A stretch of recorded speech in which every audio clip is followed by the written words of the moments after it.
बड़ा सवाल, गडकरी पर एक बहुत बड़ा फैसला बीजेपी ने ले लिया, संसदीय बोर्ड चुनाव समिति से बाहर करना।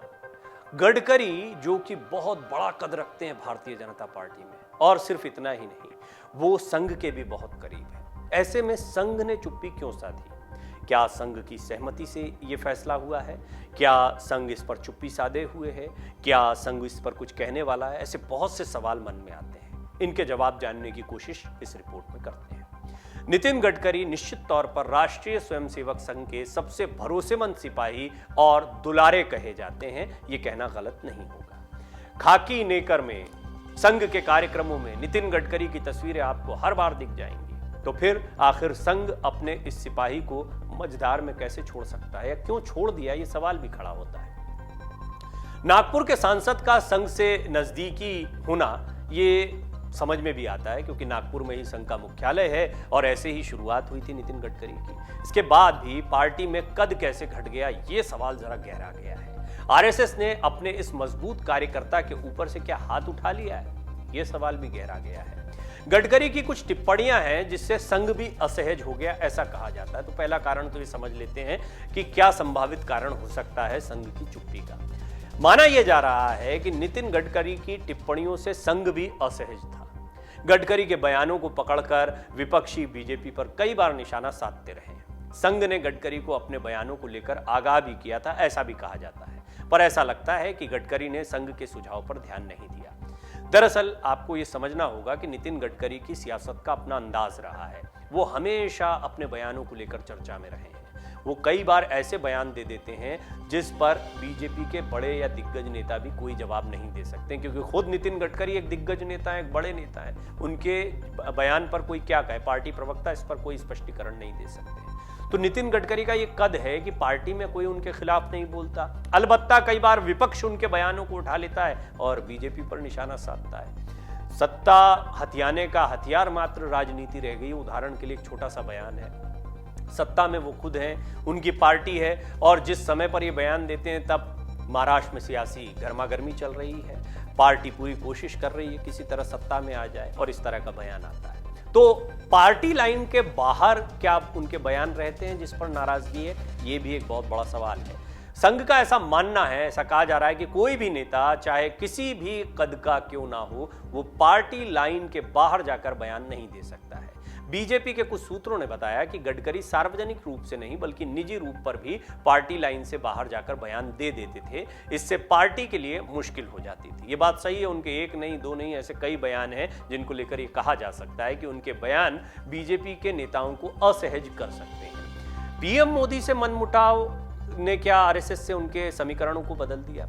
प्रधानमंत्री मोदी से पहले तो मनमुटाव कभी स्पष्ट नहीं हो पाता है, लेकिन इशारों इशारों में दिखाई देता है, इससे इनकार नहीं कर सकते। जिस तरह की दूरियां हैं, सार्वजनिक मंचों पर जिस तरह से कम मुलाकातें होती हैं, बहुत यदा कदा होती हैं, हाल के दिनों में तो बिल्कुल नहीं होती हैं, चुनाव के प्रचार के दौरान नहीं दिखते हैं, और बहुत मुमकिन है कि शीर्ष नेतृत्व भी नहीं चाहता है कि नितिन गडकरी बहुत ज़्यादा दिखाई दें। तो क्या पीएम मोदी से मनमुटाव आरएसएस में ये जो समीकरण बदले हैं इसका कारण हो सकता है? एक बड़ा सवाल। मौजूदा फेरबदल को विश्लेषक गडकरी और पीएम नरेंद्र मोदी के साथ साथ गृह मंत्री अमित शाह के बीच मनमुटाव को भी एक कारण मानते हैं, इससे इनकार नहीं करते हैं। और प्रधानमंत्री मोदी, अमित शाह, जेपी नड्डा और खास तौर पर प्रधानमंत्री मोदी का चेहरा संघ ने बहुत स्पष्ट किया है। और आपने देखा होगा कि संघ और पार्टी ये दोनों अपना अपना काम करते रहते हैं। सियासत चलाने का काम पार्टी का है, संघ अपना काम संगठन का काम करती है, कार्यकर्ताओं के स्तर पर काम करती है। पार्टी को जिस तरीके से अमित शाह और प्रधानमंत्री मोदी चला रहे हैं उससे तमाम बीजेपी के कार्यकर्ता खुश दिखाई देते हैं और तमाम नेता भी मोटिवेटेड दिखाई देते हैं। कई बार कड़े फैसले पार्टी में लिए गए, बहुत बड़े बड़े चेहरे रहे जिन्हें मंत्रिमंडल से बाहर कर दिया गया, सोचा भी नहीं था किसी ने, और पार्टी ने अपने डिसीजन लिए। चाहे वो प्रकाश जावड़ेकर हो, रविशंकर प्रसाद हो, ऐसे चेहरे थे जिनके बारे में सोचा भी नहीं जा सकता था कि ये मंत्रिमंडल से बाहर होंगे, लेकिन एक झटके में बाहर हो गए। और ऐसे एक दो नाम नहीं है, इनके ऊपर एक अलग से रिपोर्ट बनाई जा सकती है। कड़े डिसीजन होते हैं लेकिन बहुत सोच समझकर डिसीजन लिए जाते हैं, और ये डिसीजन जब प्रभावी होते हैं तो फिर आने वाले डिसीजंस पर भी कोई सवाल खड़े नहीं करता है। अब गडकरी के लिए किस तरीके से संविधान को बदल दिया गया, ये भी एक बहुत महत्वपूर्ण बात रहेगी जानना। पार्टी का अपना संविधान होता है। गडकरी का एक वक्त बीजेपी और संघ में जलवा हुआ करता था। एक वक्त उन्हें दोबारा बीजेपी का अध्यक्ष बनाने के लिए पार्टी का संविधान बदल दिया गया था, लेकिन इस बार ना तो संघ का हाथ उनके सिर पर था, न ही पार्टी ने उन्हें तवज्जो दी। 2009 में गडकरी सबसे कम उम्र के बीजेपी चीफ बनने वाले नेता थे। वो 52 साल में ही इस पद पर पहुंच गए थे। माना जा रहा है कि पिछले 8 साल में पार्टी के अंदर गडकरी का कद छोटा हो गया है। और अगर देखा जाए, इस ग्राफ को देखा जाए, वो अपने मंत्रालय का काम बहुत अच्छे से करते हैं और अपने मंत्रालय की वजह से चर्चा में रहते हैं, अपने बयानों की वजह से चर्चा में रहते हैं, लेकिन पार्टी या संगठन के लिहाज से देखें तो उनका कद धीरे धीरे कम हुआ है। और संसदीय बोर्ड से, चुनाव समिति से बाहर होने के बाद तो बहुत ज्यादा गिरावट उनके कद में देखने को मिलती है संगठन के स्तर पर। क्या पीएम मोदी से उनके तल्ख रिश्ते हैं? एक सवाल ये गरमाता है और सियासी गलियारों में चर्चा का विषय रहता है। गडकरी जब बीजेपी के राष्ट्रीय अध्यक्ष बने थे तो नरेंद्र मोदी बीजेपी के एकमात्र ऐसे सीएम थे जो उन्हें शुभकामना देने के लिए दिल्ली नहीं आए थे। कहा जाता है कि पीएम मोदी के विरोधी संजय जोशी को गडकरी ने पार्टी में सक्रिय किया था। इससे भी मोदी तब नाराज हुए थे। यानी ये ऐसा नहीं है कि सिर्फ प्रधानमंत्री पद की दौड़ की बात है, पुराने समीकरण भी थोड़ा समझने चाहिए। और जब इस तरह की घटनाएं होती हैं तो एनालिसिस में ये बातें या पुराने मामले भी सामने आते हैं। 2012 में मोदी ने मुंबई अधिवेशन में संजय जोशी के इस्तीफे की मांग कर दी थी। न चाहते हुए ही गडकरी को ये मांग माननी पड़ी थी।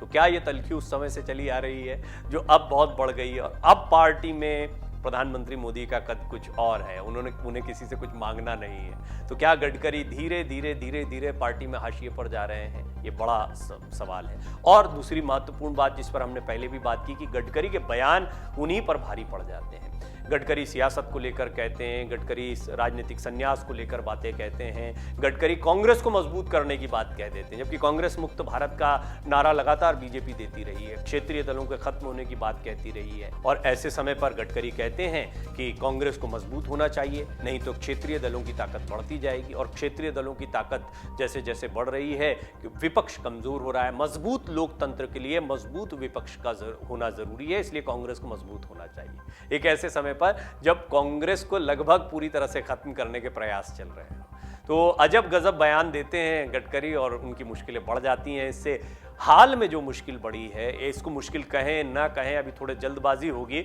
लेकिन जो कड़ा फैसला लिया गया है संसदीय बोर्ड चुनाव समिति से उन्हें बाहर करने का, वो कुछ ना कुछ इशारा तो करता है। वो ये इशारा तो करता है कि बीजेपी में उनका कद घटा है, क्योंकि ये बहुत महत्वपूर्ण समिति थी। और जब भी इस तरह का कोई बड़ा निर्णय लिया जाता है, इससे एक संदेश दिया जाता है। नितिन गडकरी वैसे भी केंद्रीय नेतृत्व के लिहाज से, अभी अगर बीजेपी के केंद्रीय नेतृत्व को देखें तो उससे बहुत दूर दिखाई पड़ते हैं, उनसे दूरियां हैं। नागपुर के आसपास उनकी या अपने मंत्रालय के आसपास उनकी राजनीति सिमटी हुई दिखाई देती है। वो बीजेपी में उतने एक्टिव नहीं दिखाई देते जितने एक समय पर दिखाई देते थे। तो कुल मिला के कई कारण समझ में आते हैं। तो क्या संघ ने इसी वजह से नितिन गडकरी से दूरी बना ली है? चाहे उनके बयान हो, पीएम मोदी से उनकी जो तल्खी है, ये सारे कारण हैं। इस वजह से संघ ने भी उनको डिफेंड नहीं किया। ये भी एक चर्चा का विषय बना हुआ है। डाउनलोड करें अमर उजाला ऐप और पाएं खबरें लगातार। अगर आप ये वीडियो YouTube पर देख रहे हैं तो हमारे चैनल को सब्सक्राइब करें और बेल आइकन को दबाना ना भूलें। अगर आप Facebook पर ये वीडियो देख रहे हैं तो हमारे पेज को लाइक करें।